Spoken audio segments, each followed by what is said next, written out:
"You damned maid," Richard Hale shouted as Nina stumbled, spilling a glass of red wine onto his expensive suit. Nina lowered the tray, her training guiding her movements even as her heart began to pound. "I'm very sorry, sir," she said quickly, reaching for a clean white linen cloth from the tray. "Let me help." "Watch what you're doing," Hale snapped, staring down at the spreading stain in disbelief. His face tightened with irritation sharpened into fury. "Yes, sir," Nina replied calmly. She stepped closer, carefully dabbing the fabric, applying light pressure to prevent the wine from setting deeper into the wool.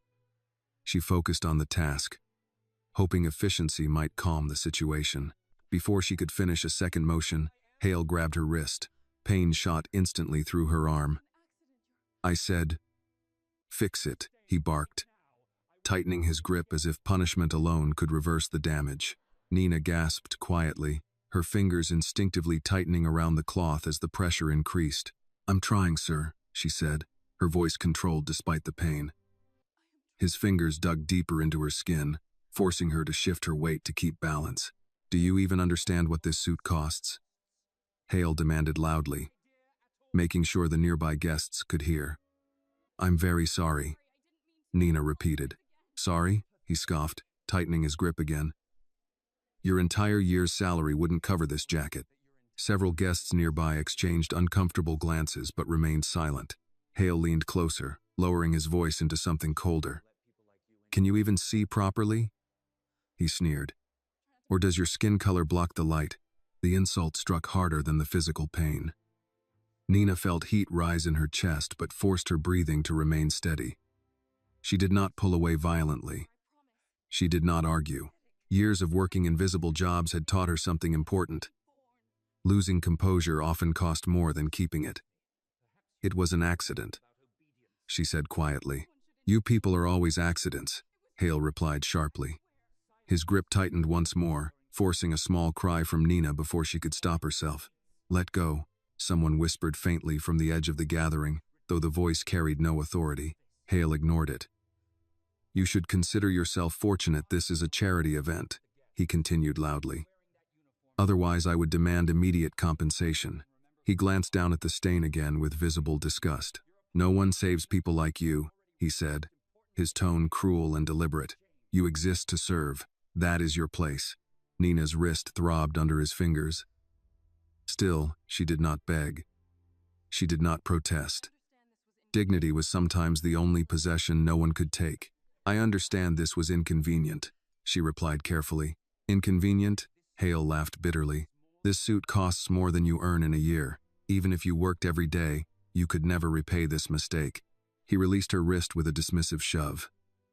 Nina steadied herself, her hand trembling slightly as she adjusted the cloth between her fingers.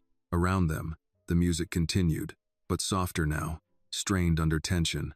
A few guests looked away. Others pretended interest in their phones. Power often revealed itself in silence. Hale adjusted his cuff, still visibly angry.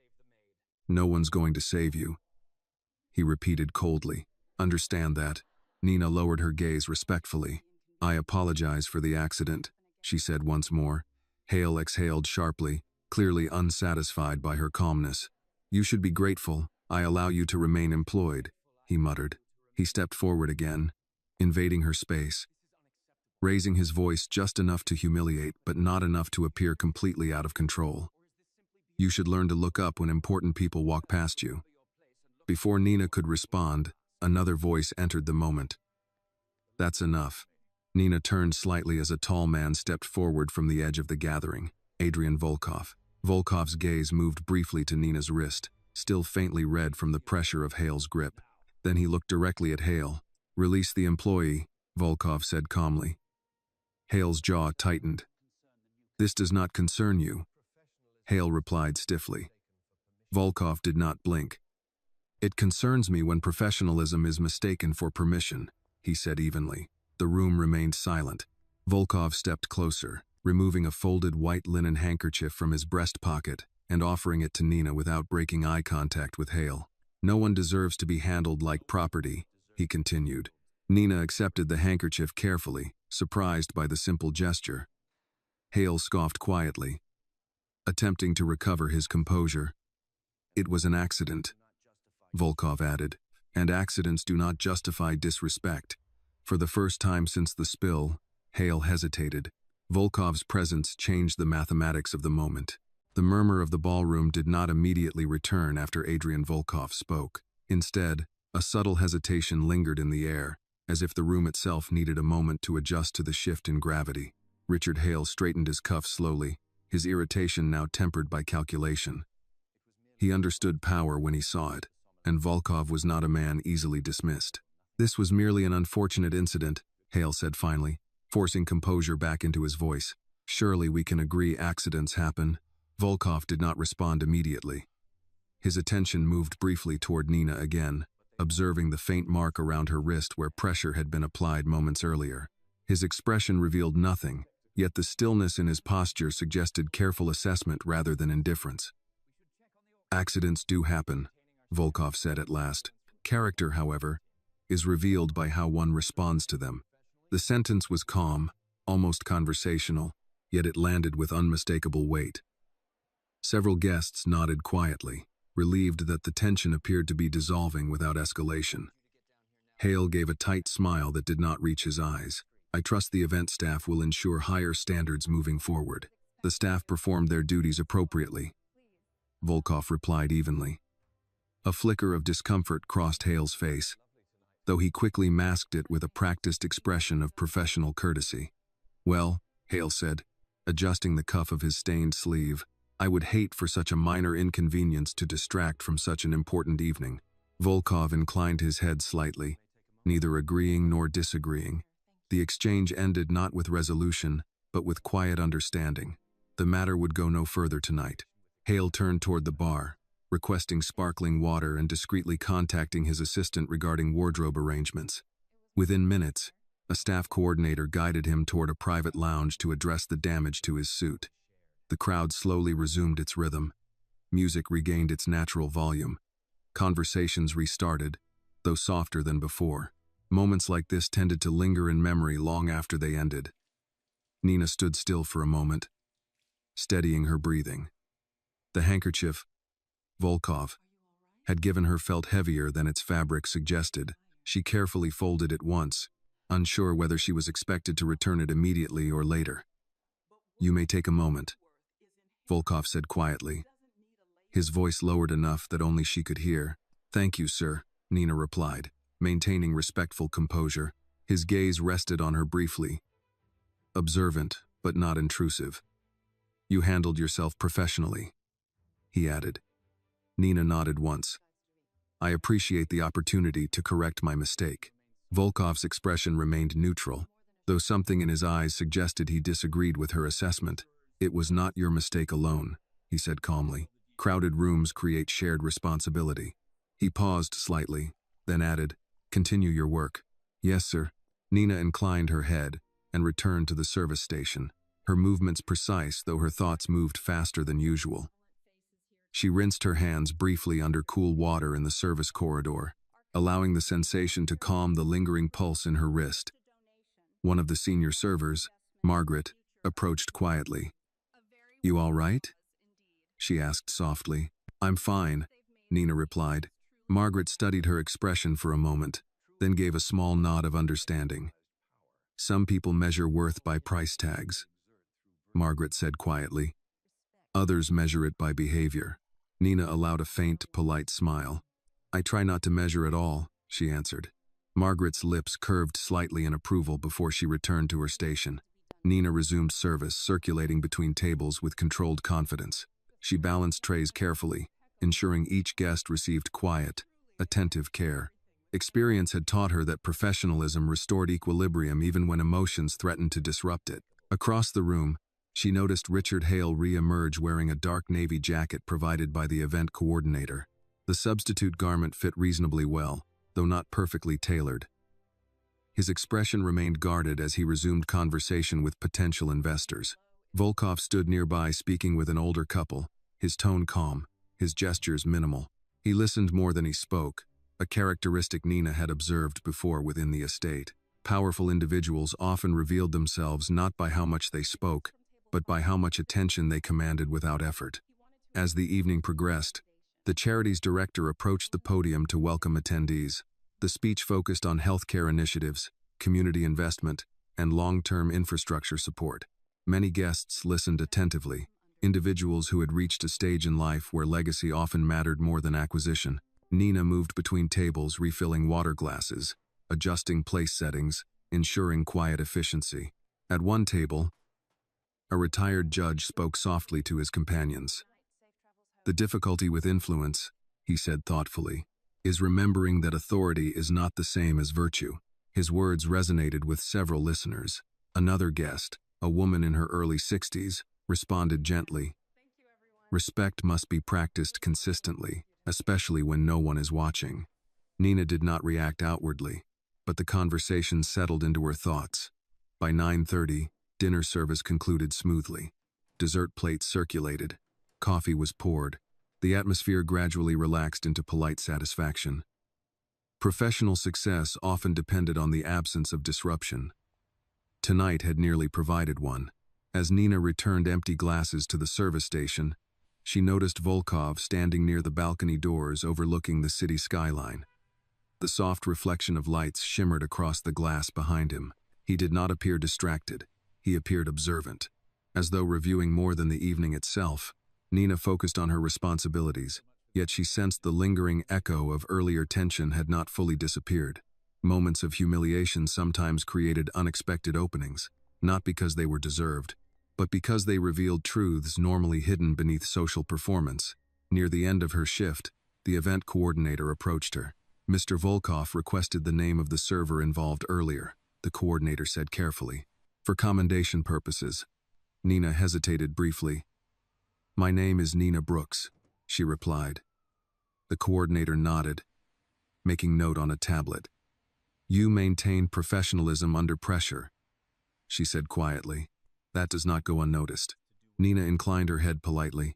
Recognition was not something she expected, but acknowledgement carried its own quiet weight. As guests began collecting coats and concluding conversations, Nina completed her final duties with consistent precision. She replaced folded linens, ensured glassware returned safely to trays, and thanked kitchen staff before retrieving her bag. Outside, the Manhattan air felt cooler. City lights stretched endlessly across the skyline. She exhaled slowly, releasing tension she had not fully acknowledged during the shift. Her wrist still ached faintly. Her thoughts remained steady. Dignity did not require defense through argument. Sometimes it revealed itself simply through endurance.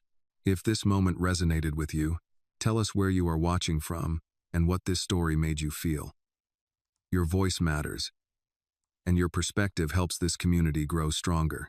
Please like the video, subscribe to the channel, and share your thoughts in the comments.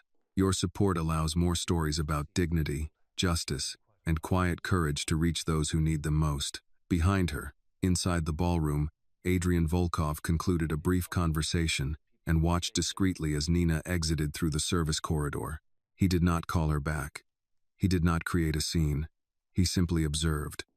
Because occasionally, the most valuable qualities revealed themselves quietly, and those who recognized value early rarely forgot where they first saw it. The night air outside the ballroom carried the faint scent of rain on warm pavement, the kind that lingered long after the storm had passed. Nina Brooks walked toward the employee exit with measured steps, her black flats quiet against the polished corridor floor. The tension from earlier still rested in her shoulders, not heavy enough to slow her, but present enough to remind her that moments of humiliation rarely disappeared completely. They settled somewhere deeper, transforming slowly into something else resolve, perhaps. She retrieved her small canvas bag from the staff locker room, carefully placing Adrian Volkov's folded white handkerchief inside a separate pocket so it would not wrinkle. The fabric was heavier than expected, finely woven, understated yet unmistakably expensive. She intended to return it at the next opportunity. Borrowed items, her mother used to say, should never remain borrowed longer than necessary. Most of the catering staff spoke quietly while finishing their duties. Some replayed the earlier confrontation in hushed voices, not with cruelty but with the cautious curiosity that follows public tension. Nina avoided engaging in speculation. She preferred silence over dramatization. "You handled that better than most would," Margaret said gently as she removed her serving gloves. Some people spend a lifetime believing kindness is weakness. Nina gave a small nod. Anger rarely solves practical problems. Margaret smiled faintly. You sound older than 29. Experience tends to age people unevenly. Nina replied softly. Margaret studied her for a moment before adding, There are people in that room who noticed more than you think. Nina did not ask who. She already suspected. Outside, the Manhattan skyline shimmered in reflections across dark glass towers. Traffic moved steadily along the avenue, horns distant but familiar. The city did not pause for anyone's discomfort. It continued forward, indifferent and constant. Nina checked the bus schedule on her phone, 43 minutes until the next route toward Queens. She decided to walk 2 blocks to a quieter stop where the crowds thinned and the streetlights flickered more softly against the pavement. Her wrist still felt tender where Richard Hale's grip had tightened earlier. The faint impression of his fingers had already begun fading, yet the memory remained sharper than the physical mark. Physical pain, she had learned, healed faster than wounded dignity. She replayed the moment in her mind, not to dwell on humiliation but to understand it. People often revealed their insecurities most clearly when confronted with inconvenience. Wealth did not erase fear. It often disguised it.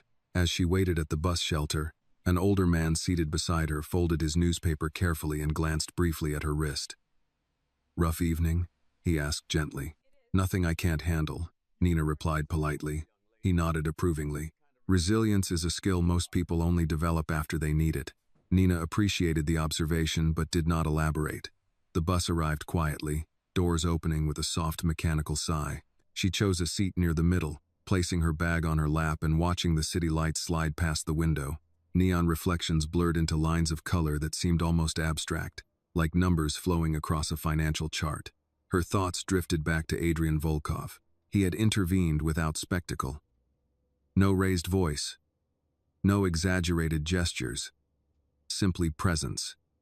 People accustomed to authority rarely needed volume to establish it. She wondered briefly what had prompted his attention. Perhaps simple courtesy. Perhaps something else. At home in Queens, her aunt had already gone to bed, leaving a small kitchen light on as she always did. Nina placed her shoes neatly beside the door and reheated leftover soup on the stove. The familiar routine grounded her. Stability often existed in ordinary details. Warm food, quiet rooms, predictable rhythms.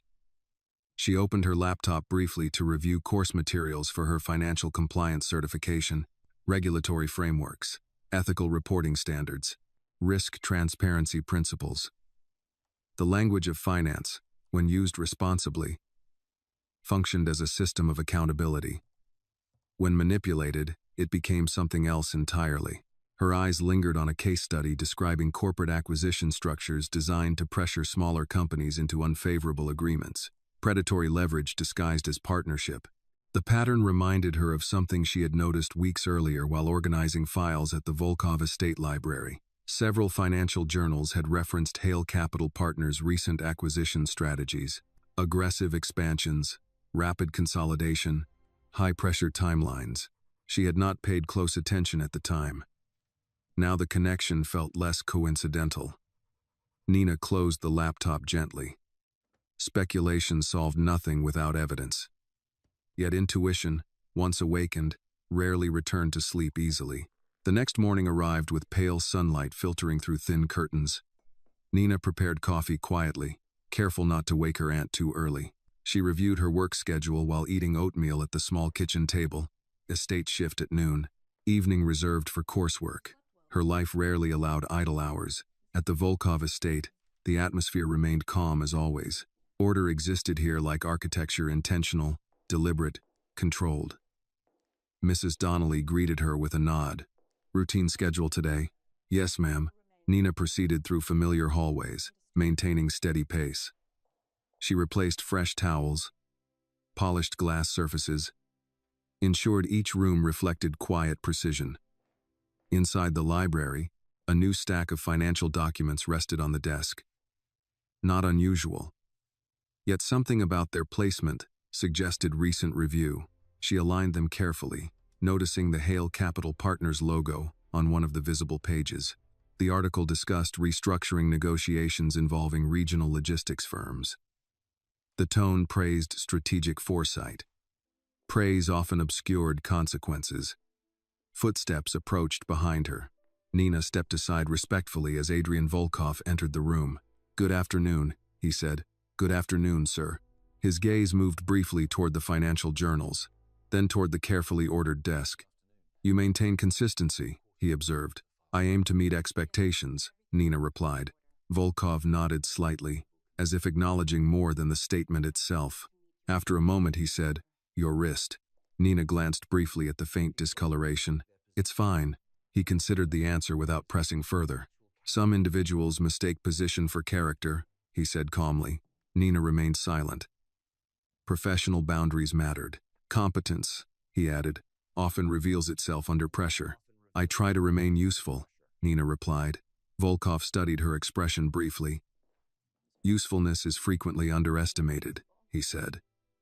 The conversation ended there. No dramatic declarations, no unnecessary commentary, yet the exchange carried weight beyond casual observation. As Volkov left the library, Nina resumed her work with steady hands, but something had changed. Not externally, internally. Awareness often arrived quietly. The previous evening had exposed more than cruelty. It had revealed intersection points between power, perception, and opportunity. Nina did not assume opportunity would appear. She prepared in case it did, because readiness, her mother had often said, was the only advantage fully within one's control. Outside the tall windows, autumn leaves continued falling slowly across the estate grounds. Seasons changed gradually, so did lives. Late afternoon sunlight stretched across the polished wooden floor of the Volkov estate library, casting long rectangular patterns that slowly shifted as the hours passed. Nina Brooks finished aligning the final stack of periodicals, ensuring each corner met perfectly, each page edge parallel to the next. Precision gave her comfort. Order reduced uncertainty. In places where influence quietly shaped decisions worth millions, details mattered. The quiet hum of distant activity carried faintly through the hallway. Somewhere deeper in the estate, muted voices discussed delivery schedules and meeting confirmations. The house functioned like an organism, each role contributing silently to its balance. Nina rarely thought about the scale of operations surrounding her. She simply focused on performing her responsibilities thoroughly. As she placed the last polished glass paperweight back onto the desk, she noticed something new. A slim folder rested near the center of the surface, deliberately positioned rather than casually left behind. Its placement differed from the usual scattered arrangement of journals. This was intentional. Nina did not open it. Professional boundaries had protected her many times before. Instead, she adjusted the angle of the folder so its edge aligned with the desk grain. Her reflection briefly appeared in the dark surface of the polished wood, reminding her of the conversation from the previous day. Competence often revealed itself under pressure. She did not assume the remark carried deeper meaning. Still, she noticed patterns. Footsteps approached again, measured, unhurried. Adrian Volkov entered the room without announcing himself, though the quiet authority of his presence rarely required introduction. He paused near the doorway, observing the order of the shelves before allowing his gaze to move toward Nina. "You maintain consistency," he said. "Yes, sir," Nina replied respectfully. Volkov stepped closer to the desk, resting one hand lightly against the edge of the surface. His movements were economical, controlled, as though each action served purpose beyond appearance. "Consistency," he repeated thoughtfully, "is a rare trait in environments built on fluctuation." Nina waited, uncertain whether a response was expected. Volkov gestured subtly toward the folder. "You noticed this was placed intentionally. It was not a question." "Yes, sir," Nina answered carefully, "and yet you did not open it." "It was not addressed to me." Volkov studied her expression for a moment, assessing restraint rather than obedience. "Curiosity," he said calmly, "is often mistaken for entitlement." Nina remained composed. "My responsibility is maintaining order, not creating disruption." A faint trace of approval passed through his gaze. "Practical thinking," he observed. He opened the folder himself, revealing several printed pages filled with numerical tables, investment flows, and corporate ownership structures. The documents were dense but not chaotic. Structured complexity. Volkov turned one page slowly. "Tell me," he said without looking up, "if a company expands rapidly into multiple logistical sectors while simultaneously restructuring debt through layered subsidiaries, what risk appears most often underestimated?" The question arrived without warning. Nina paused, not because she lacked an answer, but because she considered whether answering exceeded her role. Volkov looked up. "I am asking your opinion." Nina inhaled carefully. "Overextension," she replied. "Liquidity pressure masked by artificial valuation increases." Volkov remained still. She continued cautiously. "If expansion relies on projected asset performance rather than secured revenue streams, instability compounds faster than most analysts predict." Silence settled between them. Volkov closed the folder halfway. "Most analysts would discuss profit margins first," he said. "Profit is often temporary," Nina answered quietly. "Structural stability determines survival." Volkov studied her more directly now. "And what creates structural stability?" "Transparency," she replied, "and accurate risk acknowledgement." The faintest hint of satisfaction passed across his expression. "You studied finance?" "Yes, sir." "Formally?" "Partially," Nina said. "I completed 2 years before leaving school." "Why did you leave?" "Family obligations." Volkov nodded once, as if the answer confirmed something already suspected. He turned the folder toward her slightly. "These documents represent a current expansion strategy implemented by Hale Capital Partners." Nina recognized the name immediately. Richard Hale. The memory of his voice lingered unpleasantly in her thoughts. Volkov continued. "Several firms connected to regional transportation infrastructure are under negotiation." Nina read the first page carefully, her eyes scanning columns of projected revenue streams and subsidiary structures. Patterns emerged quickly. Debt layering, artificial valuation, inflation, risk displacement through third-party holding entities. She spoke carefully. "These projections assume uninterrupted acquisition approval timelines." "Yes, that assumption creates vulnerability," Nina continued. "If regulatory review delays even one subsidiary transition, the entire financing structure destabilizes." Volkov observed her reaction without interruption. "Which invites strategic leverage from competitors," she added. "Or regulators," Volkov said calmly. Nina inclined her head. "Yes, sir." He closed the folder. "Your analysis aligns with concerns raised internally." Nina stepped back slightly. "I apologize if I overstepped." "You did not," Volkov said evenly. He walked slowly toward the window overlooking the estate grounds. Autumn leaves scattered across trimmed grass in careful imperfection. "Last evening," he said, "Mr. Hale demonstrated confidence." "Yes, sir. Confidence," Volkov continued, "is most dangerous when supported by flawed assumptions." Nina remained silent. "Tell me," he added, turning slightly toward her, "what motivates individuals who pursue expansion beyond sustainable thresholds?" Nina considered carefully. "Fear of stagnation," she said. "And?" "Desire for dominance." Volkov nodded. "And what often blinds them?" "Belief they cannot be challenged." The room remained quiet except for the faint ticking of a wall clock. Volkov returned the folder to the desk. "You demonstrated composure yesterday," he said. "Many individuals respond emotionally to humiliation." Nina met his gaze briefly. "Emotion complicates resolution." "Yes," Volkov replied. "It often does." He adjusted the position of the folder slightly, then added, "Competence attracts attention, sometimes desirable, sometimes dangerous." "I understand," Nina said. "Do you?" His tone was not confrontational, merely curious.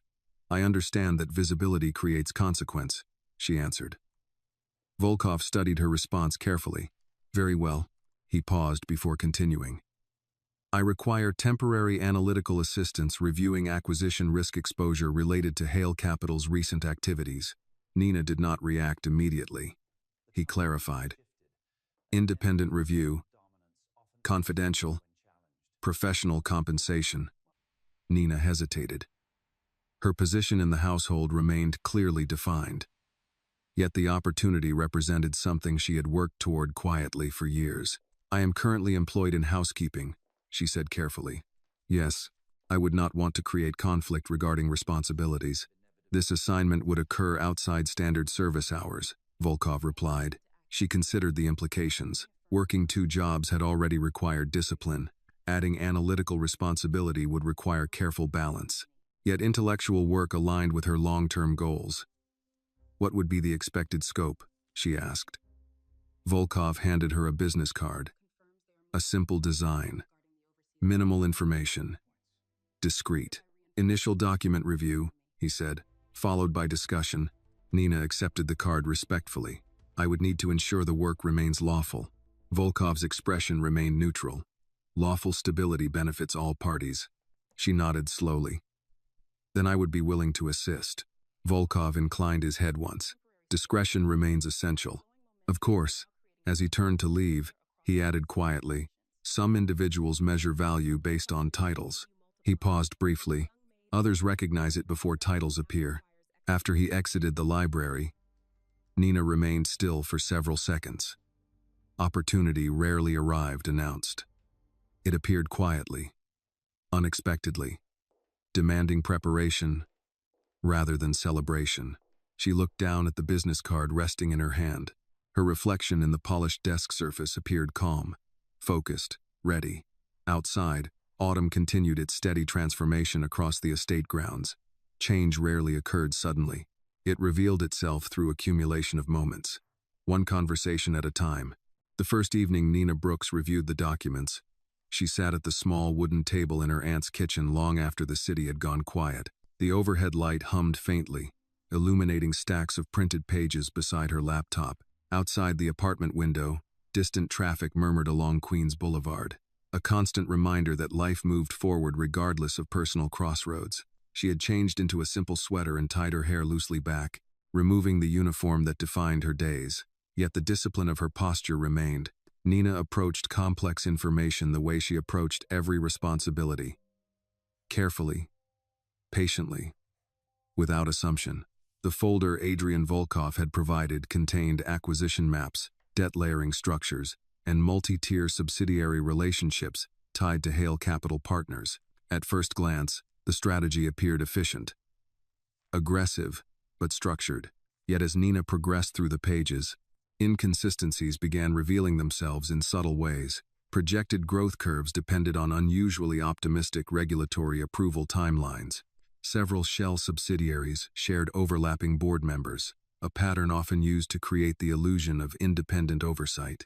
Liquidity buffers appeared inflated through projected asset transfers rather than secured capital. It was not illegal on its surface, but it was fragile. She opened a spreadsheet template on her laptop, reconstructing the structure in simplified form. Her training had taught her that complexity often concealed vulnerability.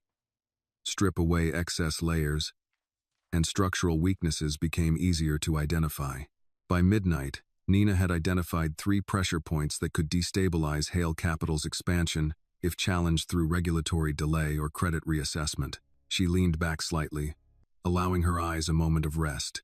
Her aunt's framed photograph rested on the counter nearby, showing her younger self beside her mother years earlier. Both smiling. Both hopeful in ways adulthood often complicated. You don't need permission to be capable, her mother had once told her during a late-night study session years ago. Capability did not guarantee opportunity, but preparation ensured readiness. The following afternoon, Nina returned to the Volkov estate for her regular shift. The familiarity of routine tasks grounded her thoughts as she dusted surfaces and aligned decorative objects with practiced precision. Mrs. Donnelly noticed her focused expression. "Long night?" she asked kindly. "Productive," Nina replied. "That's usually better," Mrs. Donnelly said. Nina completed her scheduled responsibilities before the agreed hour for document review. She had been instructed to meet in a smaller office adjoining the main library, a workspace typically reserved for private consultations rather than household operations. The room was modest compared to the grander spaces of the estate. A dark walnut desk, 2 leather chairs, a wall lined with neatly arranged binders, no decorative excess, functional efficiency. Adrian Volkov entered precisely on time. Punctuality, Nina had observed, often signaled respect. "You reviewed the documents," he said. "Yes. And?" Nina placed her annotated summary on the desk between them. The expansion model relies on synchronized approval across multiple regulatory jurisdictions, she explained. Any delay introduces liquidity strain across dependent subsidiaries. Volkov remained silent, allowing her to continue. The structure attempts to offset exposure through projected valuation increases tied to anticipated market confidence, Nina added. However, those valuations assume uninterrupted growth patterns. Volkov nodded once. Which rarely occur. Yes, Nina agreed. She indicated a highlighted section. 3 shell entities rely on shared guarantor commitments. If one entity experiences disruption, cross-liability pressure increases disproportionately. Volkov reviewed her notes carefully. You constructed this independently? Yes. No external references? No. Volkov closed the folder. Your conclusions align with internal risk projections. Nina inclined her head slightly. The structure prioritizes speed over resilience. Volkov considered the phrasing. Speed attracts investors, he said. Resilience protects outcomes, Nina replied. A brief pause settled between them. Volkov leaned back slightly. Richard Hale's strategy depends on competitors reacting emotionally rather than analytically, he said. Nina considered this. Emotion creates timing errors. Yes. Volkov studied her expression. You did not respond emotionally last night. Nina answered carefully. Public reaction rarely improves private outcomes. Volkov nodded faintly, as if confirming a hypothesis. Mr. Hale believes perception influences leverage, he continued. He relies heavily on psychological positioning. Nina remembered the humiliation clearly. Yes. What did you observe? Nina chose her words carefully. He escalates conflict when challenged indirectly.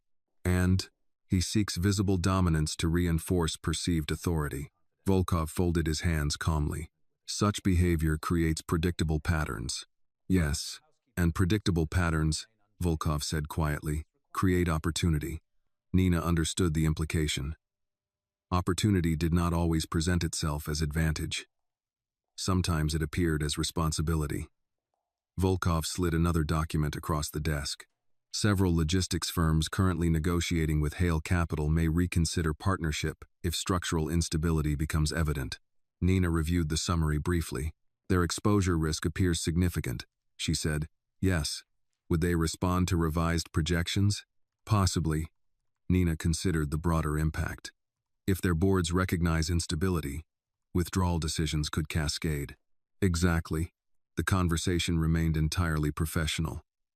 No raised voices, no dramatics, only analysis. Volkov stood and walked toward the window, observing the estate grounds beyond the glass. Power, he said calmly, often depends on information asymmetry. Yes, and information, he continued, becomes valuable only when interpreted correctly. Nina closed her notebook. Interpretation requires patience. And discipline. He turned slightly. You demonstrate both. Nina did not respond verbally. Professional acknowledgement did not require elaboration. Volkov returned to the desk. Your role remains advisory, he said. No direct engagement with external entities. I understand. Confidentiality remains essential. Of course. He paused before adding, your existing responsibilities within the estate remain unchanged. I will maintain both. Volkov studied her briefly. Balance requires precision. I am accustomed to precision. The faintest hint of approval crossed his expression. Very well. As Nina gathered her materials, she felt neither triumph nor anxiety. Only clarity. Opportunity did not guarantee success. It created obligation. Outside the office, the household routine continued uninterrupted. Staff members moved efficiently through corridors, maintaining the invisible framework supporting visible influence. Nina resumed her housekeeping responsibilities without drawing attention to the conversation that had just occurred. Quiet progress often attracted less resistance. Later that evening, she reviewed additional financial patterns at her kitchen table, reconstructing acquisition timelines and identifying stress points within Hale Capital's expansion model. Her notes became increasingly structured. Patterns became clearer. Richard Hale's strategy relied heavily on aggressive leverage supported by projected confidence rather than secured stability. Confidence could fluctuate. Structure endured longer. Near midnight, Nina closed her laptop and placed her mother's calculator beside the new printed analysis. Past discipline supporting present opportunity. She understood the risks involved. Complex financial environments rarely offered simple outcomes. But she also understood something equally important. Respect, once recognized, carried responsibility. And responsibility, once accepted, required courage. The following weeks would test whether quiet competence could withstand visible power. Nina Brooks prepared carefully, because preparation, unlike recognition, remained entirely within her control. Over the next 10 days, Nina Brooks learned how quietly power could rearrange itself when guided by discipline instead of ego. Her schedule did not change outwardly. Each morning she still arrived at the Volkov estate through the staff entrance, signed her name neatly on the clipboard, and greeted Mrs. Donnelly with the same respectful composure she had always shown. Routine remained her anchor. It prevented ambition from becoming recklessness. Yet internally, everything had shifted. Her evenings were now divided between coursework and analytical review. Financial models replaced television. Regulatory frameworks replaced casual distraction. The complexity of Hale Capital's acquisition web became clearer each night, as Nina reconstructed its structure line by line, isolating assumptions that could not withstand scrutiny. She began to notice a recurring pattern. Hale's strategy depended heavily on speed, intimidating competitors into passive acceptance. The faster the expansion moved, the less time regulators, partners, or smaller firms had to fully evaluate exposure risks. Speed created pressure. Pressure created mistakes. Mistakes created leverage. Nina documented everything carefully, building simplified charts that clarified where Hale's financial structure depended on uninterrupted confidence from investors who might withdraw support if instability appeared even briefly. On the 11th evening, Volkov requested a private review in the smaller office again. The hour was later than usual. The estate remained quiet except for distant kitchen staff finishing cleanup after a private dinner meeting.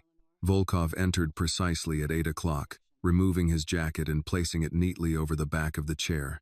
His posture carried the calm control of someone accustomed to high-stakes decisions occurring behind closed doors. "You have identified additional vulnerabilities," he said. "Yes," Nina replied, sliding a structured report across the desk. Volkov reviewed the summary silently. "The liquidity dependency between Hale's transport subsidiaries and real estate collateral is overstated," Nina explained. "Several projected asset transfers rely on optimistic market responses rather than secured contractual guarantees." Volkov's eyes moved steadily across the page. "And if market response weakens, the debt structure becomes fragile." "How fragile?" Nina pointed to a highlighted section. "If two mid-tier partners delay participation, projected capital reinforcement fails." Volkov nodded once. "Cascade effect." "Yes." He leaned back slightly, considering. "Hale relies on intimidation to accelerate agreement timelines." "Yes. Intimidation," Volkov said quietly, "often produces artificial consensus." Nina understood the distinction. Artificial consensus rarely lasted. Volkov closed the folder slowly. "You recognize the personal element involved." "Yes." "Hale attempts to establish dominance early." "Yes." "Your composure disrupted his expected sequence." Nina hesitated briefly. "I did not intend to disrupt anything." "Intent," Volkov replied calmly, "rarely determines outcome." Silence settled briefly between them. Volkov studied her expression with careful neutrality. "Competence," he continued, "creates unpredictable variables." Nina understood the implication. Visibility increased risk, but invisibility limited influence. Balance required judgment. Volkov placed a second document on the desk. "This represents Hale's next acquisition target." Nina reviewed the page. "A mid-sized logistics firm specializing in interstate freight routing. Privately owned for 3 generations. Projected acquisition timeline: 6 weeks. Aggressive. Family-owned," Nina noted. "Yes." "Likely emotionally invested." "Yes." "Hale will apply pressure." "Yes." Nina considered the implications. "If structural instability becomes visible before contract signing, board members may reconsider." Volkov nodded. "Precisely." She hesitated. Would revealing instability violate ethical boundaries? Volkov did not respond immediately. Truth, he said finally, rarely violates ethics. Nina considered the phrasing carefully. Truth could be used responsibly or destructively. Her responsibility remained clear. Maintain integrity, provide analysis, avoid manipulation. I will ensure conclusions remain supported by verifiable data, she said. That is expected. Volkov stood and walked toward the window overlooking the darkened gardens. Mr. Hale believes perception determines leverage, he said quietly. Perception can shift, Nina replied. Yes, and when perception shifts, Volkov added, so does influence. Nina gathered her notes methodically. Her involvement remained analytical, not strategic execution. Still, she recognized the widening scope of consequence. Complex financial systems rarely affected, only those directly involved. Employees, communities, families. Decisions at executive levels rippled outward. Her mother had once described finance as architecture invisible to most people. When constructed responsibly, it created stability. When manipulated carelessly, collapse followed. You appear thoughtful, Volkov observed. I consider long-term impact. That perspective is increasingly rare. Nina did not respond. Praise was not her objective. Precision was. Volkov returned to the desk. Your discretion remains essential. Of course, visibility will increase. I understand. Some individuals respond aggressively to perceived challenge. Nina met his gaze calmly. Reaction reveals insecurity. Volkov studied her response with quiet interest. You adapt quickly. I prepare carefully. He inclined his head slightly. Continue preparation. As the meeting concluded, Nina returned to her usual responsibilities within the estate. She replaced fresh towels in guest rooms, polished brass fixtures, ensured every surface reflected quiet order. Externally, nothing had changed. Internally, her responsibilities had expanded significantly. Late that evening, while reviewing regulatory filings related to Hale Capital's expansion targets, Nina noticed an additional irregularity, a consulting firm repeatedly appearing across multiple acquisition negotiations. Nominally independent, structurally aligned, influence disguised as neutrality. She documented the connection carefully. Patterns rarely appeared in isolation. Each discovery reinforced her initial conclusion. Hale's strategy relied on momentum overpowering scrutiny. Momentum could be interrupted. Carefully. Legally. Precisely. By midnight, her notes extended across several structured outlines identifying potential regulatory review triggers that would require extended verification periods. Time created hesitation. Hesitation created reconsideration. Reconsideration created negotiation leverage. Nina closed her laptop slowly, aware that her role continued evolving beyond its original scope. Responsibility did not always arrive accompanied by permission. Sometimes it emerged gradually through recognition of ability. The following morning, as she entered the estate library once again, the quiet familiarity of polished wood and filtered sunlight reminded her that external appearances rarely reflected internal complexity. She continued her work with the same discipline she had always applied. Fold linens evenly. Align objects precisely. Observe patterns carefully. Because influence, she had begun to understand, did not always belong to those who spoke the loudest. Sometimes it belonged to those who understood the structure beneath the surface. And structures, once understood, could be reinforced or challenged, depending on who possessed the clarity to see them fully. By the third week, Nina Brooks had mapped enough of Hale Capital's expansion framework to recognize a deeper strategy beneath the surface transactions. Richard Hale was not merely acquiring companies, he was building dependency chains designed to corner competitors into cooperation before they fully understood the risks involved. The brilliance of the system lay in its appearance of legitimacy. Every document followed legal structure. Every agreement passed compliance review.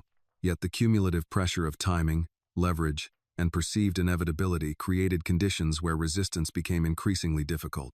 Nina reviewed the most recent acquisition timeline late one evening, her small kitchen illuminated by the glow of her laptop screen. A logistics firm based in Pennsylvania had been added to the list of pending negotiations. Like the previous targets, it was a privately held family company with moderate debt exposure but strong operational stability. Businesses like these often valued legacy over rapid expansion, making them vulnerable to pressure disguised as opportunity. Her spreadsheet revealed a familiar pattern. Hale's team introduced generous valuation projections tied to accelerated growth forecasts, encouraging board members to accept aggressive restructuring terms before independent analysts could fully evaluate sustainability. Confidence offered quickly, pressure applied quietly, commitment secured early. Nina leaned back slightly, allowing her eyes to rest. Her notes now extended across multiple structured summaries linking Hale's consulting intermediaries, legal advisors, and capital channels. Individually, each element appeared routine. Collectively, they revealed orchestration. She saved her analysis under encrypted formatting, maintaining careful organization. Discipline and documentation protected clarity under pressure. The following afternoon, she arrived at the Volkov estate under steady gray skies. Autumn had deepened, leaves gathering along the edges of the driveway like muted signals of transition. Inside, the household routine continued with its usual precision. Mrs. Donnelly greeted her with quiet approval. "You've been working long hours," she observed. "Temporary adjustment," Nina replied. Mrs. Donnelly nodded thoughtfully. "Opportunities often require inconvenient timing." Nina appreciated the observation. Inside the smaller office adjoining the library, Adrian Volkov was already reviewing documents when she entered. His presence remained composed, his attention focused entirely on the material before him. "You have identified additional connections," he said without preamble. "Yes." She placed a structured summary on the desk. "Hale's intermediary consulting firm appears repeatedly across unrelated acquisitions," she explained. "Nominal independence, but consistent financial routing." Volkov reviewed the highlighted sections carefully. "Centralized influence disguised as distributed evaluation," he said. "Yes." "And motive?" "Control of negotiation tempo," Nina replied. Volkov nodded slowly. "Tempo often determines outcome." She hesitated briefly. "The Pennsylvania firm appears hesitant." "Understandable. Their board demonstrates traditional governance structure, which slows decision velocity," Volkov observed. "Yes, slower decisions create exposure windows," he added. Nina considered the phrasing. "Exposure windows allow time for accurate risk evaluation." Volkov closed the folder. "And accurate evaluation often produces resistance." Silence settled between them. Nina spoke carefully. "If their advisors recognize structural fragility within Hale's financing model, they may reconsider participation." Volkov regarded her steadily. "What would prompt such recognition?" "Independent review." "And who would initiate that review?" Nina met his gaze briefly. "Concerned stakeholders." Volkov inclined his head faintly. "Concern must appear credible." "Yes. Credibility requires evidence." "I have structured preliminary findings," she said. Volkov studied her expression with measured neutrality. "You remain aware of professional boundaries." "Yes." "Your analysis identifies structural risk," he continued. "Yes. And presenting structural risk constitutes legitimate financial disclosure." "Yes." He paused. "Then proceed carefully." Nina understood the instruction clearly. Precision, documentation, restraint. Later that evening, Nina refined her report to ensure each conclusion relied exclusively on verifiable public financial filings and transparent structural modeling.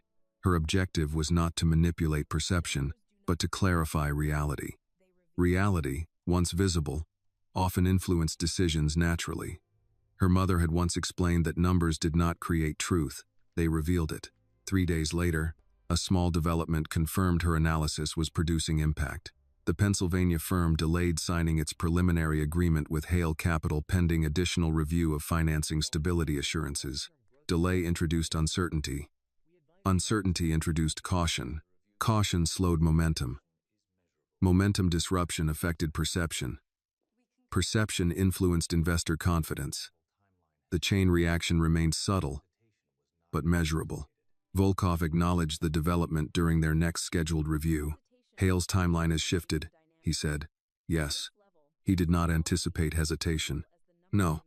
Hesitation alters negotiation dynamics. Yes. Volkov observed her carefully. You understand that individuals accustomed to dominance often respond strongly when challenged. Yes. And Mr. Hale has demonstrated preference for visible control. Nina remembered the ballroom clearly. Yes. Expect escalation, Volkov said calmly. She nodded.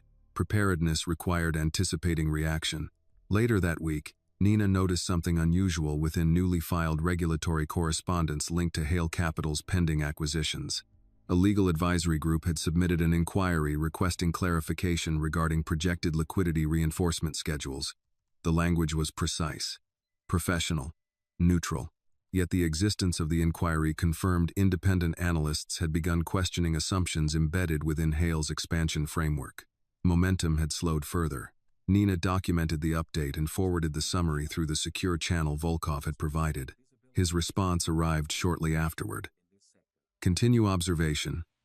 Maintain neutrality. No unnecessary exposure. The instruction reinforced her existing approach. Visibility required control. That evening, as she walked home from the bus stop beneath dim streetlights, Nina considered the delicate balance she now navigated. Her role remained analytical, yet her work had begun influencing outcomes affecting companies employing hundreds of individuals. Responsibility expanded quietly, without ceremony, without announcement. The following afternoon, while reviewing updated acquisition projections within the estate office, she identified a sudden shift in Hale Capital's financial posture. Additional liquidity had been redirected toward reinforcing investor confidence. Emergency stabilization. Defensive adjustment. Richard Hale had recognized resistance. Resistance often provoked reaction. Nina made careful notation of the adjustment pattern. Adaptive strategy often revealed underlying pressure. Later that evening, Volkov addressed the development calmly. Hale is accelerating alternative financing channels. Yes. He intends to maintain perception of inevitability. Yes. Perception management becomes increasingly expensive under scrutiny. Yes. Volkov regarded her thoughtfully. You remain comfortable continuing? Nina answered without hesitation. I remain committed to accuracy. He inclined his head once. Accuracy remains the most stable position. As the meeting concluded, Nina gathered her materials with steady focus. She understood the coming phase would test not only analytical discipline, but emotional resilience. Individuals who relied heavily on dominance rarely retreated quietly. Yet she also understood something increasingly clear. Respect, built slowly, but once established internally, it could not be easily removed externally. Preparation remained her advantage. And preparation, unlike recognition, required no permission. The change did not announce itself loudly. It appeared first as hesitation in correspondence, then as subtle adjustments in financial positioning that only someone trained to recognize structural tension would notice. Nina Brooks observed the shift late on a Thursday evening while reviewing updated filings connected to Hale Capital's newest acquisition attempt. The Pennsylvania logistics firm had not withdrawn entirely, but their legal team had introduced additional conditional language, requiring extended verification periods tied to capital guarantees. Verification created delay. Delay created visibility. Visibility created scrutiny. And scrutiny altered power. Nina enlarged the spreadsheet on her laptop screen. Isolating capital flow projections now adjusted to compensate for extended approval timelines. Hale's team had injected supplemental liquidity through secondary holding entities to maintain confidence across partner firms. The move was effective in appearance, but costly in sustainability. She leaned slightly closer to the screen, examining cross-liability exposure. The reinforcement strategy depended on maintaining uninterrupted perception of financial dominance. But perception, once questioned, required increasing expenditure to sustain. Confidence had become an operating expense. That realization mattered. The following afternoon at the Volkov estate, the sky remained overcast. The kind of gray that softened shadows and made distances appear closer than they were. Nina completed her scheduled responsibilities before entering the small office where analytical discussions continued to unfold with deliberate calm. Volkov reviewed the updated data she had transmitted earlier. Hale has reinforced capital reserves, he observed. Yes, Nina replied. Costly reinforcement. Yes. Temporary stabilization. Yes. Volkov set the document down. He is attempting to preserve negotiation tempo. Yes. Nina opened a summary page. The Pennsylvania firm has requested extended review of subsidiary liquidity commitments. Volkov nodded faintly. Reasonable. Yes. Their hesitation influences adjacent negotiations. Yes. Momentum continues slowing. Yes. Volkov studied her carefully. Slowing momentum creates psychological pressure. Yes. Pressure produces reaction. Yes. He leaned back slightly. Mr. Hale has built his influence on the assumption that resistance would remain fragmented. Nina understood the implication. Fragmented resistance rarely altered large-scale outcomes. Coordinated caution could. Later that evening, Nina reviewed communications filed publicly through regulatory channels. Independent advisors representing 2 additional firms connected to Hale's acquisition network had submitted inquiries requesting clarification regarding projected asset liquidity schedules. The language remained professional, neutral, measured, but the pattern was unmistakable. Questions were multiplying. Hale's strategy relied on uninterrupted confidence. Confidence now required reassurance. Reassurance required explanation.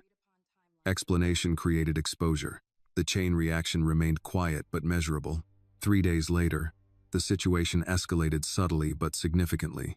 Nina received notification through Volkov's secure communication channel, indicating that Hale Capital had requested a private negotiation meeting with the Pennsylvania firm's board ahead of the scheduled contract timeline. Acceleration suggested concern. Concern indicated vulnerability. Nina reviewed the scheduled location. A private executive parking facility beneath a corporate conference building in Lower Manhattan.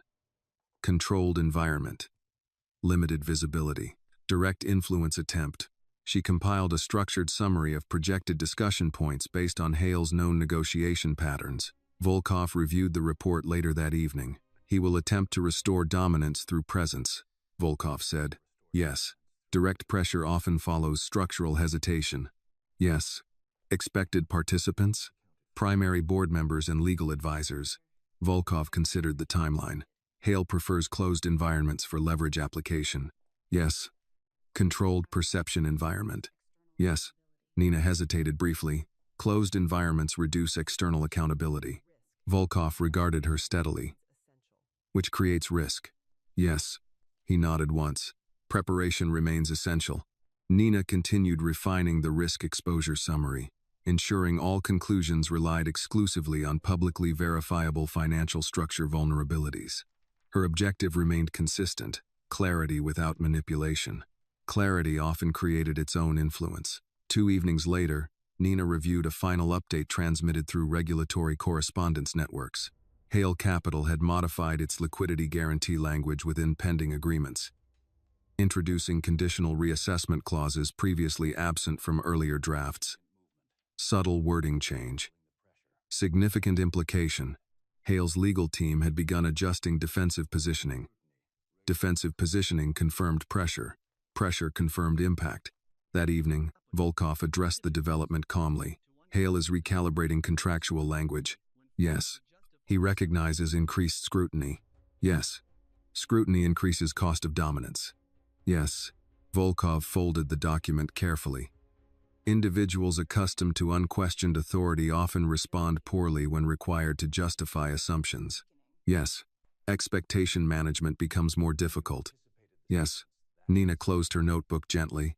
His strategy depends on maintaining perception of inevitability. Yes. Perception is weakening. Yes. Volkov observed her quietly. You anticipated this sequence. I identified structural pressure points. Yes. Pressure alters behavior. Yes. Volkov leaned slightly forward. The next phase will test emotional discipline. Nina understood immediately. When influence begins shifting, individuals invested heavily in control often escalate unpredictably. Emotional reaction could create strategic error. The following afternoon, Nina continued her regular responsibilities throughout the estate, maintaining consistency in outward behavior. She polished brass fixtures, replaced fresh linens, ensured each space reflected quiet order. Consistency protected invisibility. Invisibility protected flexibility. Later that evening, she reviewed one final update transmitted through regulatory filings. Hale Capital had requested expedited private consultation with several partner firms simultaneously. Coordinated reassurance attempt, perception stabilization effort. Acceleration indicated concern regarding widening hesitation among acquisition targets. Nina documented the shift carefully. Each adjustment confirmed the structural pressure she had identified earlier. She transmitted her analysis securely. Volkov's response arrived shortly afterward. Proceed cautiously. Maintain professional distance. Do not engage directly. Clarity remains advantage. Nina closed her laptop and sat quietly for several moments, allowing her thoughts to settle. She understood the coming interaction between Hale and his partners would determine whether perception stabilized or fractured further. Dominance relied on confidence. Confidence relied on consistency. Consistency had begun eroding. She did not celebrate the realization. She simply acknowledged it. Because influence rarely shifted dramatically in a single moment. It moved gradually, quietly, often unnoticed until balance had already changed, and those prepared to recognize change early rarely needed to force outcomes aggressively. Preparation allowed outcomes to unfold naturally. Nina Brooks understood her role remained analytical, yet analysis, when applied precisely, often shaped events more effectively than confrontation. The coming meeting would test whether structure outweighed intimidation, and whether quiet discipline could withstand visible authority. She prepared accordingly, because preparation remained the one advantage no one could remove once it had been earned. The meeting did not appear in headlines, nor did it generate immediate public reaction. Influence rarely announced itself through spectacle, when experienced individuals recognized risk beneath the surface. The private consultation arranged by Hale Capital proceeded behind closed doors in the Lower Manhattan Executive Facility, where polished concrete floors and controlled lighting reflected an atmosphere designed to project authority. Nina Brooks did not attend the meeting, nor did she require physical presence to understand its significance. The documentation patterns, revised contractual language, and accelerated reassurance attempts had already revealed the underlying tension. Hale needed to restore confidence. Confidence required cooperation. Cooperation could no longer be assumed. That afternoon, while sunlight filtered weakly through the tall windows of the Volkov Estate Library, Nina completed her scheduled housekeeping duties with the same deliberate precision she had maintained from the beginning. Routine remained her anchor. Discipline remained her protection. Inside the smaller office, Adrian Volkov reviewed a summary transmitted earlier through secure correspondence channels. Independent advisors representing the Pennsylvania firm had formally requested extended evaluation periods before committing to Hale's acquisition structure. Additional firms connected through secondary negotiations had followed the same cautious approach. Hesitation had become measurable. Volkov closed the document calmly. "Momentum has shifted," he said. "Yes," Nina replied. Hale anticipated rapid compliance. "Yes, confidence is no longer automatic." "Yes." Volkov rested his hand lightly on the desk. "Perception evolves when structural weaknesses become visible." "Yes." Silence settled briefly between them. Nina did not interpret the development as victory, only confirmation. Careful preparation had revealed underlying instability without requiring confrontation. Volkov regarded her thoughtfully. "You maintained analytical discipline throughout." "I maintained accuracy. Accuracy created clarity." "Yes." Volkov inclined his head slightly. Clarity altered outcome. Nina accepted the observation quietly. Influence did not belong exclusively to those holding visible authority. Sometimes influence emerged through understanding the architecture beneath decisions. Over the following week, Hale Capital adjusted its expansion strategy publicly, emphasizing selective partnership refinement rather than aggressive consolidation. Financial media framed the change as strategic patience, though the underlying recalibration remained apparent to experienced analysts. Pressure had produced adaptation. Adaptation confirmed vulnerability. Nina continued reviewing documentation carefully, ensuring her analysis remained grounded in verifiable structure, rather than interpretation shaped by emotion. Her objective had never been personal retaliation, only structural clarity. One evening, as autumn wind moved gently through the trees surrounding the Volkov estate, Volkov addressed the outcome with characteristic restraint. Hale has reduced acquisition velocity, he said. Yes. Stability often requires recalibration. Yes. Volkov observed her steadily. You approached the situation without seeking recognition. Recognition was not relevant. Many individuals would have responded differently. Emotional reaction rarely improves structural outcome. Volkov considered her response carefully. Emotional reaction often satisfies immediate impulse. Yes, but rarely secures long-term stability. Yes. He walked slowly toward the window overlooking the estate grounds. Mr. Hale values visible authority. Yes. Visible authority sometimes mistakes volume for strength. Nina remained silent. Volkov turned slightly. Quiet strength often proves more durable. Nina accepted the observation without comment. Her role remained defined by discipline rather than recognition. 2 weeks later, Hale Capital publicly announced revised partnership structures, emphasizing cooperative investment timelines rather than accelerated consolidation. The Pennsylvania firm retained independent governance while negotiating limited strategic collaboration under more balanced terms. The adjustment reflected equilibrium, not defeat, not dominance. Balance. Volkov reviewed the announcement without visible reaction. Markets respond favorably to stability, he said. Yes. Instability increases cost. Yes. Cost alters behavior. Yes. The conversation ended there. No celebration, no declaration of victory, only acknowledgement that structural clarity had produced measurable outcome. That evening, Nina returned home under cool November air, carrying her worn canvas bag containing both her mother's calculator and the encrypted flash drive storing her analytical summaries. She placed both items on the small kitchen table beside her laptop.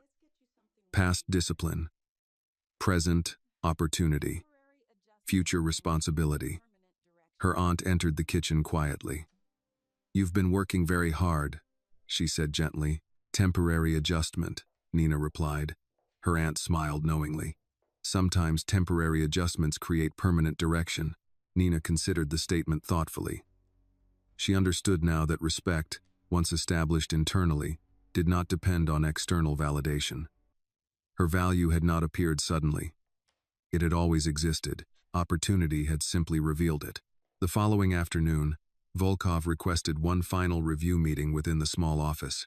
He placed a single document on the desk.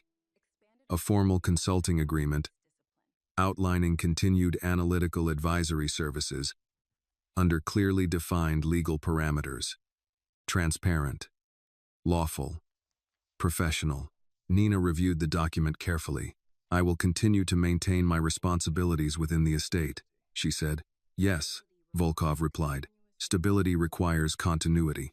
Yes. She signed the agreement calmly. No dramatic moment accompanied the signature. Only quiet recognition that her discipline had produced measurable trust. Volkov folded the signed document carefully. Titles often follow demonstrated capability, he said. Nina inclined her head slightly. Capability requires continuous responsibility. Yes. He paused briefly. Respect, he added, cannot be demanded. No. It must be demonstrated consistently. Yes. Nina gathered her materials and prepared to resume her regular duties. Externally, her life remained balanced between structured routine and expanding intellectual responsibility.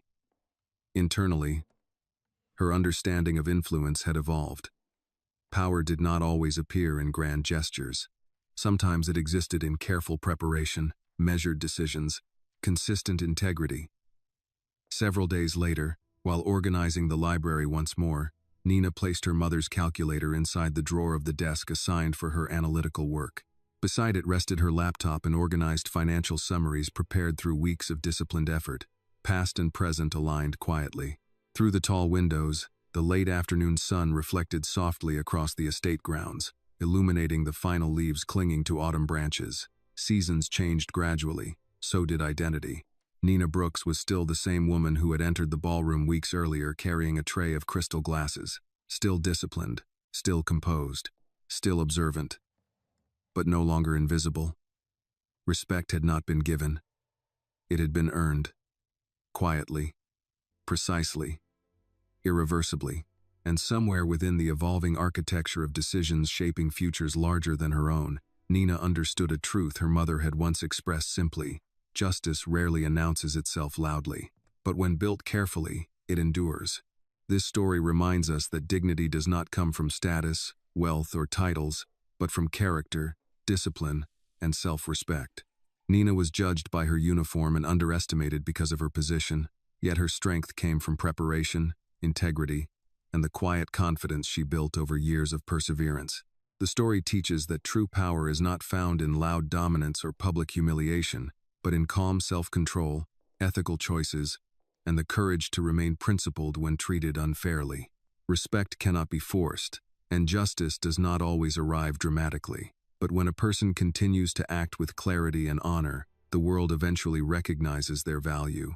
The deeper lesson for mature audiences is that life often tests us through unfair moments, yet those moments can become turning points when we choose wisdom over anger and purpose over pride.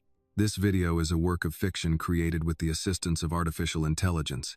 All characters, events, and situations are not real, and do not represent any actual people or true stories. The content is intended for storytelling and emotional illustration only,